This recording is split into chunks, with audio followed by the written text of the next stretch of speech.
അപ്പൊ ഇങ്ങനെ ഉണ്ടയില്ല വെടിവെക്കുക, രാഷ്ട്രീയപരമായിട്ട് ഇടത് സർക്കാരിന്റെ രാഷ്ട്രീയ എതിരാളികളെ നേരിടുക, അവർക്കെതിരെയുള്ള വ്യാജ വാർത്തകൾ കൊടുക്കുക, അതിനെ വീണ്ടും വീണ്ടും പ്രചരിപ്പിച്ചുകൊണ്ടിരിക്കുക എന്നൊക്കെ പറയുന്ന ഈ കൊടുക്കലും, മറുവശത്ത് ഈ അഗസ്റ്റിൻ ബ്രദേഴ്സ് അടക്കമുള്ള ആളുകളുടെ കൊള്ള. ഇവിടെ ഈ ആന്റോ അഗസ്റ്റിനെ പോലെയുള്ള പെരുങ്കള്ളന്മാര് കട്ട മുതൽ കൊടുത്തിട്ടില്ല എന്നുള്ളത് മാത്രമല്ല, അതിദരിദ്രരായിട്ടുള്ള സാധാരണക്കാരായിട്ടുള്ള ആളുകളെ വരെ കബളിപ്പിച്ചിട്ടാണ് ഈ പെരുങ്കൊള്ള നടത്തിയിട്ടുള്ളത്. കാട്ടുകൊള്ളക്കാർ നാടും കാടും ഒക്കെ ഭരിക്കുന്ന ഈ വർത്തമാനകാലത്ത് ചൂഷണത്തിന് വിധേയമായിരിക്കില്ലേ ഈ പാവപ്പെട്ട വനവാസികൾ? എന്താടോ കാര്യം? What is the reason? അതിന് വലിയ ഭാരമൊന്നും ഇല്ലല്ലോ. കാട്ടുകള്ളന്മാര് നാട് ഭരിക്കുകയും ആ കാട്ടുകള്ളന്മാർക്ക് എല്ലാ പിന്തുണയും ഒരു പരിധി കഴിഞ്ഞാല് മന്ത്രിമാരെക്കാൾ കൂടുതൽ പിന്തുണയും കൂടെ കൊടുക്കുന്ന ഒരു സർക്കാരാണ് കേരളത്തിലുള്ളത്. നമ്മളെയാണല്ലോ മച്ചമ്പി. ഇവിടെ ഈ ആന്റോ അഗസ്റ്റിനെ പോലെയുള്ള പെരുങ്കള്ളന്മാര് കട്ട മുതൽ കൊടുത്തിട്ടില്ല എന്നുള്ള മാത്രമല്ല, അതിദരിദ്രരായിട്ടുള്ള സാധാരണക്കാരായിട്ടുള്ള ആളുകളെ വരെ കബളിപ്പിച്ചിട്ടാണ് ഈ പെരുങ്കൊള്ള നടത്തിയിട്ടുള്ളത്. എന്തിനുള്ള പുറപ്പാടാണ്ടോ? അപ്പൊ ആധുനിക കാലത്തെ ഏറ്റവും നെറുകെട്ട കള്ളന്മാരാരൊക്കെയാണെന്ന് ചോദിച്ചിട്ടുണ്ടെങ്കിൽ അതിനൊക്കെ ഇവരുടെയൊക്കെ പേര് തന്നെ, ഈ അഗസ്റ്റിൻ സഹോദരന്മാരുടെ പേര് തന്നെ പറയേണ്ടി വരും. കാരണം തട്ടിപ്പാണല്ലേ ഈ പാവപ്പെട്ട ജനങ്ങൾ വീണ്ടും വഞ്ചിതരാക്കപ്പെടുകയാണ് ചെയ്തത്. അപ്പൊ അങ്ങനത്തെ ഒരു ഓർഡർ വരുന്നു. ആ ഓർഡർ വന്നിട്ട് ഇന്നിപ്പോ നിങ്ങൾ കാണിച്ചിട്ടുള്ള ഈ വാർത്തകളിൽ നിന്ന് എനിക്ക് ഒരു ഉച്ചയ്ക്ക് ശേഷം കണ്ട വാർത്തകളിൽ നിന്ന് മനസ്സിലായത്, ഒരു മരത്തിനല്ല 3 മരത്തിന്, 3 എനിക്കൊന്ന് ഈട്ടിമരങ്ങളാണ്, 3 ഈട്ടിമരങ്ങൾക്ക് ഈ പാവപ്പെട്ടവർക്ക് ആകെ കിട്ടിയത് 5000 രൂപയാണ് ഇവർ കൊടുത്തത്. പോയി ചത്തുടട. ഈ 5000 രൂപ കൊടുത്തിട്ട് അതിൽ നിന്ന് ഇവർ ഉണ്ടാക്കിയിട്ടുള്ള ലക്ഷങ്ങളാണ്. ആ ലക്ഷങ്ങൾ ഉണ്ടാക്കിയെന്ന് മാത്രമല്ല, ഈ സാധാരണക്കാരായിട്ടുള്ള ഈ ട്രൈബൽ വിഭാഗത്തിൽ പെട്ടിട്ടുള്ള ആളുകളുടെ വ്യാജരേഖകൾ ചമച്ച്, വ്യാജ ഒപ്പുകൾ ഇട്ട്, അവരുടെ കയ്യിലുണ്ടായിരുന്ന രസീതുകൾ വാങ്ങി ഇട്ട് ഈ മരങ്ങൾ മൊത്തം മുറിച്ചു മാറ്റി. അച്ഛൻ പറഞ്ഞു ഇതിലും ഭേദം കട്ടപ്പാറയായി കക്കാൻ ഇറങ്ങുന്നതാണെന്ന്. ഇപ്പൊ തത്വത്തിൽ എന്താണ് സംഭവിക്കാൻ വേണ്ടിട്ട് പോകുന്നത്? തത്വത്തിൽ സംഭവിക്കാൻ വേണ്ടിട്ട് പോകുന്നത് ഈ സാധാരണക്കാരായിട്ടുള്ള, പാവപ്പെട്ടവരായിട്ടുള്ള, അഗതികളായിട്ടുള്ള ഈ ആദിവാസി വിഭാഗത്തിൽ പെട്ടിട്ടുള്ള ആളുകളെ കള്ളന്മാരെന്ന് ഈ സർക്കാർ വിളിക്കുകയാണെന്ന്. നിനക്കതൊക്കെ എങ്ങനെയാ സാധിക്കുന്നത്? ആരാണോ ചൂഷണം ചെയ്തത്, ചൂഷണം ചെയ്തവരെ സർക്കാർ പിന്തുണയ്ക്കുകയും ആ ചൂഷണം ചെയ്തവന്മാർ, ചൂഷകർ സർക്കാരിന്റെ വാക്കുകളായിട്ട് മെസ്സിയെ കൊണ്ടുവരും എന്ന് പറയുന്ന ആ ചൂഷകരാണ്. നിന്റെ എല്ലാത്തിലും കയറി തലയിടുന്ന വൃത്തിയുടെ സ്വഭാവം ഉണ്ടല്ലോ, അത് ഇന്നത്തോടെ നിർത്തിക്കോണം. ആ ചൂഷകർ സർക്കാരിന്റെ വാക്കുകളായിട്ട് ജനങ്ങൾക്ക്, മാധ്യമങ്ങൾക്ക് മുന്നിൽ പ്രത്യക്ഷപ്പെടുകയും ചൂഷണം ചെയ്യപ്പെട്ടവർ ജയിലറകളിലേക്ക് പോവുകയും ചെയ്യുന്ന അതിദാരുണമായിട്ടുള്ള സംഭവ വികാസങ്ങളാണ് കേരളത്തിൽ നടന്നുകൊണ്ടിരിക്കുന്നത്. ജനാധിപത്യ രീതിയിൽ കള്ളന്മാരും കൊള്ളക്കാരും തെറ്റുകാരും ശിക്ഷിക്കപ്പെടേണ്ടത് തന്നെയാണ്. പക്ഷേ ദൗർഭാഗ്യവശാൽ ഇടതുപക്ഷം ഭരിക്കുന്ന കേരളത്തിൽ അതിനൊരു സാധ്യത ഉണ്ടോ എന്നുള്ള കാര്യത്തെക്കുറിച്ച് നമ്മൾ ചർച്ച ചെയ്യേണ്ടി വരികയാണ് എന്നുള്ളത് തന്നെ വളരെ വിഷമകരമായിട്ടുള്ള ഒരു കാര്യമാണ്. നോക്കൂ, ഇതിനകത്ത് ഈ ഒരു കാര്യത്തിൽ മാത്രമല്ല, എല്ലാ കാര്യത്തിലും ഇപ്പൊ ശബരിമലയിലെ സ്വർണ്ണപ്പാളികൾ കട്ട വിഷയം നമ്മൾ ഇതിനു മുമ്പ് ചർച്ച ചെയ്തിട്ടുണ്ട്. ആ വിഷയം എടുത്ത് നോക്കിക്കോളൂ. മോൺസൺ മാവുങ്കലുമായിട്ട് ബന്ധപ്പെട്ടുള്ള വിഷയങ്ങൾ എടുത്ത് നോക്കൂ. ഈ വിഷയങ്ങളിലെല്ലാം യഥാർത്ഥ കുറ്റക്കാരെ മറച്ചുവെക്കുന്ന, സംരക്ഷിക്കുന്ന നടപടികളാണ് സർക്കാർ എക്കാലത്തും തുടർന്നു പോയിട്ടുള്ളതെന്ന്.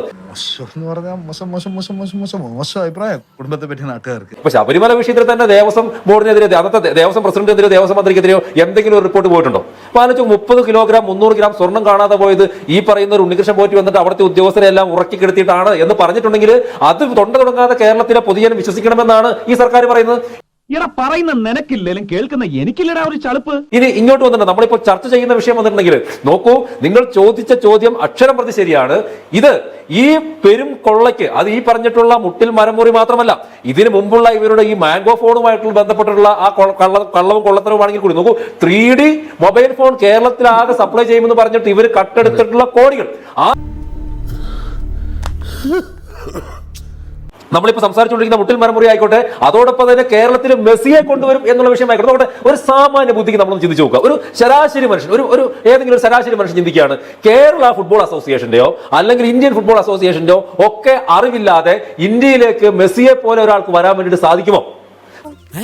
അതും ശരിയാണല്ലോ. വീണ്ടും എന്നെ പറ്റിക്കാന്ന് വിചാരിച്ചോ? സാധിക്കില്ല. കേരള ഫുട്ബോൾ അസോസിയേഷൻ പറയാണ് ഞങ്ങൾ ആരും പറഞ്ഞിട്ടില്ല എന്ന്. എന്നിട്ട് അതേ ഈ പറയുന്ന അഗസ്റ്റിൻ ബ്രദേഴ്സിനെ അല്ലെ ആന്റോ അഗസ്റ്റിനെ തോളത്തെടുത്തുകൊണ്ട് വെച്ച് നടക്കുന്നതാരാ? ഈ നാട്ടിലെ കായിക വകുപ്പ് മന്ത്രി.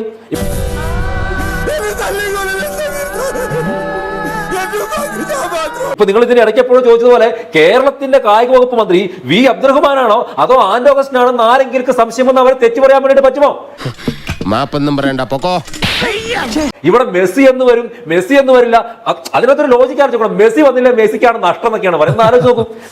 മെസ്സി കേരളത്തിലേക്ക് വന്നില്ല, മെസ്സി അന്ന് ആലോചിച്ച് നോക്കണം. മെസ്സി കേരളത്തിൽ വന്നില്ലെങ്കിൽ ആർക്കാ നഷ്ടം? മെസ്സിക്കാ നഷ്ടം. ഞങ്ങളൊരു പാഠം പഠിപ്പിക്കും എന്നൊക്കെ പറയുമ്പോ ഇമാതിരി ആളുകളെ കള്ളന്മാരെയൊക്കെ പിടിച്ചിട്ട് ദാ നിങ്ങൾ കൊണ്ടുപോന്നോളൂ എന്ന് പറഞ്ഞിട്ട് നിങ്ങൾ സർക്കാരിന്റെ അഭിപ്രായം പറഞ്ഞോ എന്ന് പറഞ്ഞിട്ട് അഭിപ്രായം പറയുന്നിടത്ത് തലയിൽ വെച്ചേക്കാണ് ഈ സർക്കാർ. നിനക്ക് നേരത്തെ പന്നി. അതിന്റെ കാരണം എന്ന് പറയുന്നത്, അതിന്റെ റീസൺ എന്ന് പറയുന്നത് ഈ പരസ്പരമുള്ള കൊടുക്കൽ വാങ്ങലുകൾ തന്നെയാണ്. ഇപ്പോ ഈ റിപ്പോർട്ടർ ചാനൽ അടക്കമുള്ള റിപ്പോർട്ടർ ചാനലിലെ വാർത്തകൾ ഞാൻ വളരെയധികം ശ്രദ്ധിക്കുന്ന ഒരാളാണ്. അതിനകത്ത് ബഹുഭൂരിപക്ഷവും വരുന്ന ആളുകളുടെ വാർത്തകൾ എന്ന് പറയുന്ന ആങ്കർമാർ ചെയ്യുന്നതടക്കം ബഹുഭൂരിപക്ഷം വരുന്ന വാർത്തകളും സർക്കാരിന് അനുകൂലമായിട്ടുള്ളതാണ്. അപ്പോ ഈ ഒരു കാര്യത്തിൽ ഇവരുടെ ഈ കള്ളത്തരത്തിനും കൊള്ളയ്ക്കും കൂട്ടു നിൽക്കുമ്പോൾ സ്വാഭാവികമായിട്ട് അവർക്ക് അനുകൂലമായിട്ടുള്ള വാർത്തകൾ വരുന്നത്. ഈ അടുത്തിടയ്ക്കാണ് റിപ്പോർട്ടർ ചാനൽ മാത്രമായിട്ട് ശ്രീ രാജീവ് ചന്ദ്രശേഖർജിക്കെതിരെ വലിയൊരു വാർത്തയുമായിട്ട് കൊണ്ടുവന്നത്. അപ്പൊ ഇങ്ങനെ ഉണ്ടയില്ല വെടിവെക്കുക, രാഷ്ട്രീയപരമായിട്ട് ഇടത് സർക്കാരിന്റെ രാഷ്ട്രീയ എതിരാളികളെ നേരിടുക, അവർക്കെതിരെയുള്ള വ്യാജ വാർത്തകൾ കൊടുക്കുക, അതിനെ വീണ്ടും വീണ്ടും പ്രചരിപ്പിച്ചുകൊണ്ടിരിക്കുക എന്നൊക്കെ പറയുന്ന ഈ കൊടുക്കലും മറുവശത്ത് ഈ അഗസ്റ്റിൻ ബ്രദേഴ്സ് അടക്കമുള്ള ആളുകളുടെ കള്ളത്തരം ഇതിനെയെല്ലാം പിന്തുണയ്ക്കുന്ന നടപടികളും വെച്ചിട്ട് ഒരു കൊടുക്കൽ വാങ്ങലാണ്, ഒക്കച്ചങ്ങായിമാരായിട്ടുള്ള നടപടികളാണ്, പ്രവർത്തനങ്ങളാണ് ഇരുകൂട്ടരും നടത്തിക്കൊണ്ടിരിക്കുന്നത്. ഈ ഇവിടുത്തെ ഈ മുട്ടിൽ മരമുറി കേസിന്റെ വിഷയത്തിലോട്ട് വന്നിട്ടുണ്ടെങ്കിൽ നോക്കൂ, ഇവിടെ ഒന്നാമത് കേരളത്തിലാകെ ട്രൈബൽ വിഭാഗത്തിൽപ്പെട്ടിട്ടുള്ള 5 ലക്ഷത്തിലധികം ആളുകൾ, 5 ലക്ഷത്തോളം ആളുകളെ ഉള്ളൂ. അവരിൽ ബഹുഭൂരിപക്ഷം വരുന്ന ജനതയുടെ ജീവിതം എന്ന് പറയുന്നത് ദുസ്സഹമാണ്. ഈ ഇടതുപക്ഷ സർക്കാർ തന്നെ അവിടെ പഠിക്കുന്ന കുട്ടികൾക്ക് ഗ്രാന്റ് കൊടുക്കുന്നില്ല, അവർക്ക് ഉച്ചക്കഞ്ഞി കൊടുക്കുന്നില്ല, ലൈഫ് പദ്ധതിയിൽ വന്നിട്ടുള്ള വീടുകളൊന്നും പണി തീരാതെ കിടക്കുകയാണെന്ന്. ആ തേണ്ടി RDPയുടെ തൊലി ഇരിക്കുകയാണ് ഉത്തമ. സഹിക്കല്ലാതെ എന്ത് ചെയ്യാ? 5 ലക്ഷം, വെറും 5 ലക്ഷം വരുന്ന ട്രൈബൽ കമ്മ്യൂണിറ്റിയെ പോലും ഇങ്ങനെ അവർക്ക് കൊടുക്കേണ്ട അവകാശങ്ങളും അവസരങ്ങളും പിടിച്ചു വെച്ച് അവരെ ചൂഷണം ചെയ്യുന്നതിനോടൊപ്പം തന്നെ അവരെ ഈ പറഞ്ഞ അഗസ്റ്റിൻ ബ്രദേഴ്സിനെ പോലെയുള്ള ചൂഷകന്മാർക്ക് മുന്നിൽ, എലിക്ക് മുന്നിലോട്ട്, പൂച്ചയ്ക്ക് മുന്നിലോട്ട് എലിയെ വെച്ചു കൊടുക്കുന്നത് പോലെ വെച്ചു കിടക്കുന്ന നെറികെട്ട നടപടികളാണ് ഈ ഇടതുപക്ഷ സർക്കാർ കാണിച്ചുകൊണ്ടിരിക്കുന്നത്.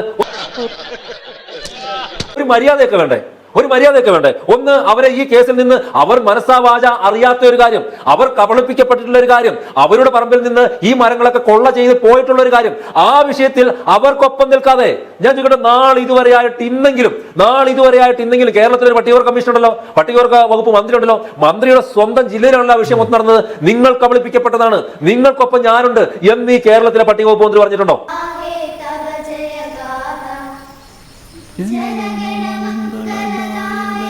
അല്ലെങ്കിൽ ST കമ്മീഷൻ കേരളത്തിൽ പറഞ്ഞിട്ടുണ്ടോ? പറയില്ല. അവർക്ക് വേണ്ടത്, സർക്കാരിന് വേണ്ടത്, ഈ കേരളത്തിന്റെ ഇടതുപക്ഷ സർക്കാരിന് വേണ്ടത് ചൂഷകരോടൊപ്പം നിൽക്കുക എന്നുള്ളതാണ്, അല്ലാതെ ചൂഷണം ചെയ്യപ്പെട്ടവരോടൊപ്പം നിൽക്കുക എന്നുള്ളതല്ല. നിന്നെ ഇതിനൊന്നും കൊള്ളുകയില്ലെന്ന് നീ വീണ്ടും തെളിയിച്ചിരിക്കുകയാണ് എന്റെ വിജയ.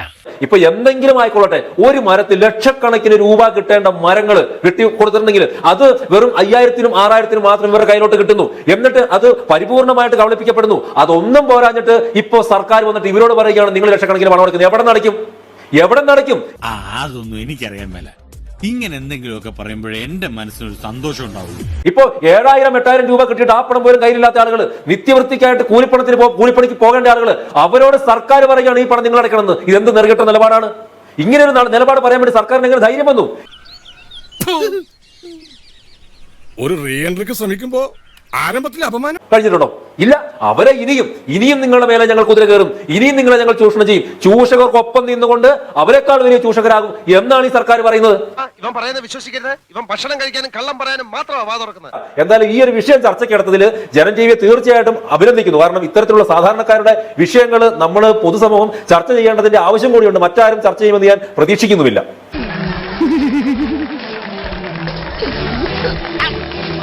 അനിയാ പോട്ടെ, അമ്പിമോനെ പോട്ടറ. സാറേ ഒന്നും വിചാരിക്കില്ലേ മക്കളെ, മാമനോടൊന്നും തോന്നല്ലേ?